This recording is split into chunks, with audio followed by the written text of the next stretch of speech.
નમસ્કાર, આપ જોઈ રહ્યા છો સ્પાર્ક ટુડે ન્યૂઝ। આશરે 4 દાયકા પૂર્વે શહેરના સ્ટેશન વિસ્તાર જૂના બસ મથક પાછળ કરમસદ આનંદ મનપા બસ સ્ટેશન વિસ્તારની આગવી ઓળખ પ્રસ્થાપિત કરવા કવાયત હાથ ધરતા 2 માસ પૂર્વે મનપા દ્વારા રાજા રણછોડ માર્કેટના વેપારીઓને દુકાનો ખાલી કરવા નોટિસ આપવામાં આવી હતી, જેના પગલે વેપારીઓ દ્વારા ન્યાયાલયમાં દાદ માંગતા ન્યાયાલય દ્વારા કોઈ મનાઈ હુકમ ન અપાતા કોર્ટમાં મામલો પેન્ડિંગ હોવા છતાં આજે રંગપંચમીના દિવસે આગામી દિવસોમાં સ્ટેશન વિસ્તારને આગવી ઓપ આપી રંગબેરંગી બનાવવા કવાયત હાથ ધરી હોય તેમ મનપાના એસ્ટેટ વિભાગ અધિકારી પરેશ મિસ્ત્રી સહિત મનપા ટીમ ચુસ્ત પોલીસ બંદોબસ્ત સાથે દાદાનું બુલડોઝર લઈ રાજા રણછોડ માર્કેટ ખાતે પહોંચી 87 જેટલા દુકાનો પર દાદાનું બુલડોઝર ફેરવી જમીનદોસ્ત કરી હતી। છેલ્લા 3 વર્ષથી આનંદ રેલવે સ્ટેશન બ્યુટિફિકેશનના ગવાતા ગાણા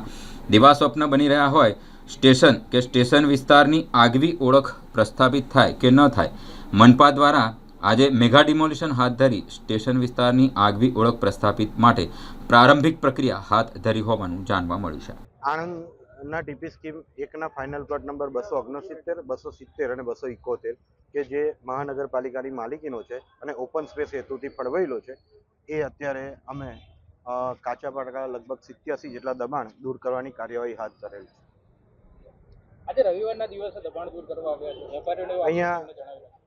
વેપારીઓનો આક્ષેપ હશે, પણ અહીંયા ધમધમતો વિસ્તાર છે, તો રજાના દિવસે કાર્યવાહી કરીએ તો સરળતાથી થઈ શકે એ હેતુસર અને ટ્રાફિક નિયમન સરખું રહે એ માટે આજે રજાના દિવસે કાર્યવાહી હાથ ધરેલ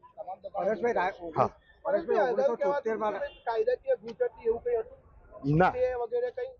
ના કોઈ સ્ટે કે સ્ટેટસ કો કોર્ટનો નામદાર કોર્ટનો નગરપાલિકા પર છે નહીં આ પ્લોટ બાબતે।